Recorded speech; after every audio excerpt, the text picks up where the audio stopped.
Salam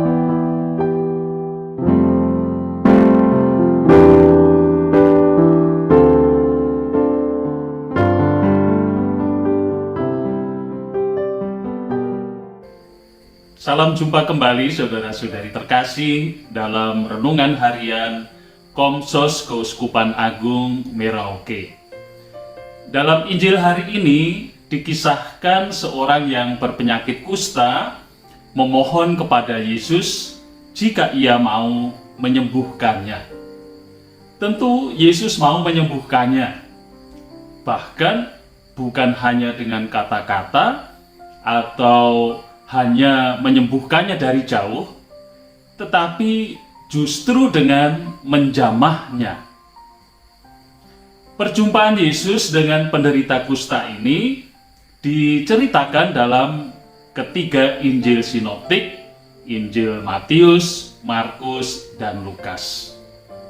Hal ini menunjukkan bahwa peristiwa ini adalah peristiwa penting dalam karya Yesus. Dalam kitab Imamat bab 13 yang disebut kusta mencakup macam-macam penyakit kulit, tidak seperti yang kita mengerti sekarang sebagai penyakit kusta.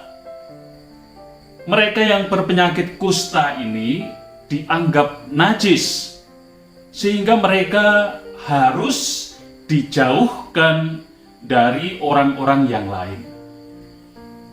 Kemanapun mereka pergi, mereka harus berseru, najis, najis, supaya orang lain tetap menjauh dari mereka. Hukum menjaga orang yang lain dari orang-orang kusta, tetapi hukum tidak dapat mentahirkan mereka.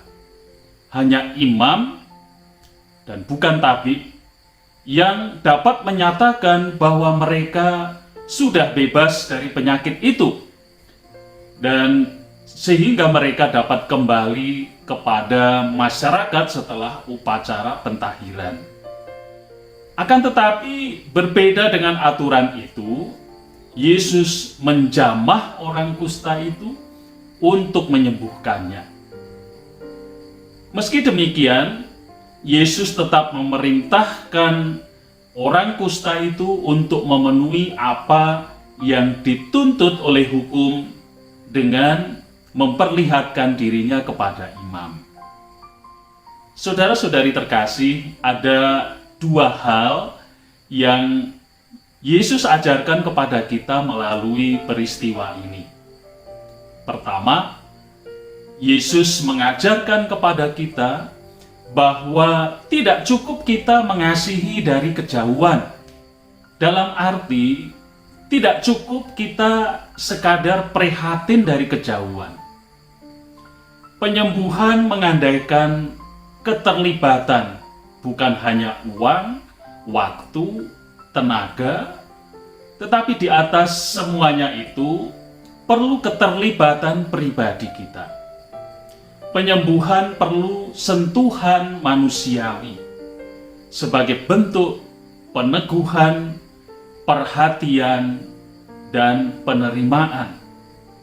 Apalagi penyembuhan bagi mereka yang ditinggalkan, disingkirkan, dan dipinggirkan. Barangkali dari kita sendiri sering ada juga kekhawatiran, sehingga merasa lebih aman jika kita menjaga jarak. Lalu kita berkata, itu kan bukan saya punya urusan, peduli amat, saya tidak mau dilibatkan. Tetapi Yesus menunjukkan kepada kita bahwa baginya mengasihi dari kejauhan itu tidak cukup. Ia sendiri adalah kasih yang menjadi daging dan tinggal di tengah-tengah kita. Yang kedua, kita belajar untuk mempunyai iman dan keberanian seperti si penderita kusta. Si kusta sendiri tidak tenggelam dalam rasa kasihan terhadap diri sendiri. Karena keberaniannya, ia memohon, dan Yesus tergerak oleh belas kasihan dan menjamahnya.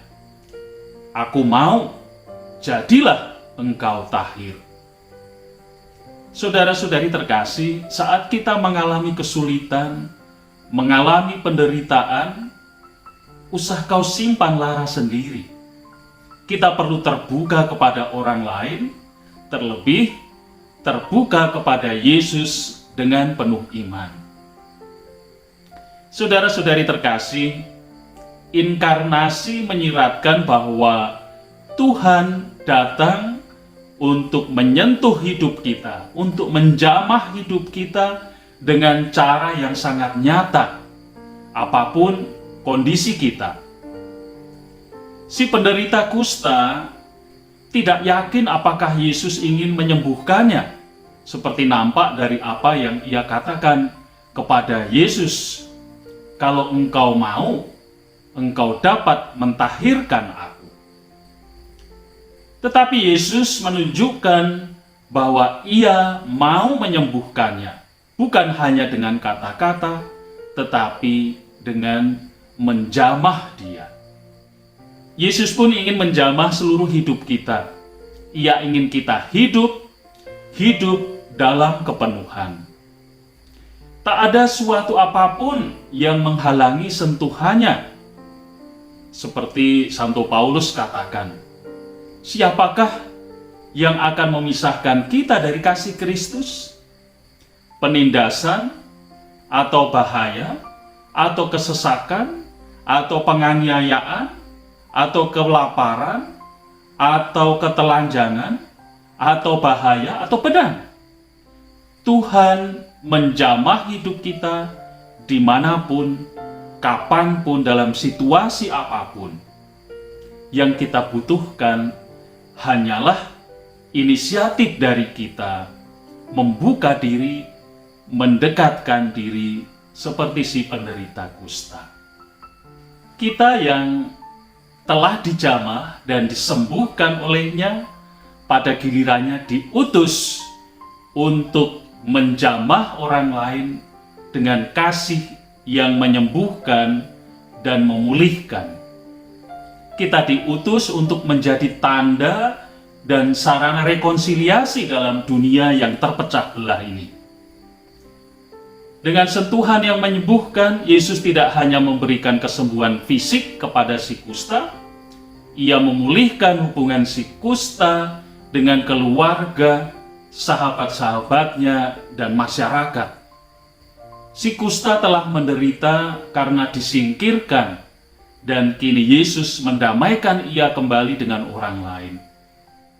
Kita pun diutus untuk menjadi tanda dan sarana persatuan dan rekonsiliasi ketika terjadi intrik-intrik dan pengasingan. Seperti Yesus, kita pun harus berkomitmen untuk membangun jembatan, bukan pemisahan. Semoga kita, dimanapun kita berada, membawa kesembuhan dengan sentuhan kasih kita. Tuhan memberkati.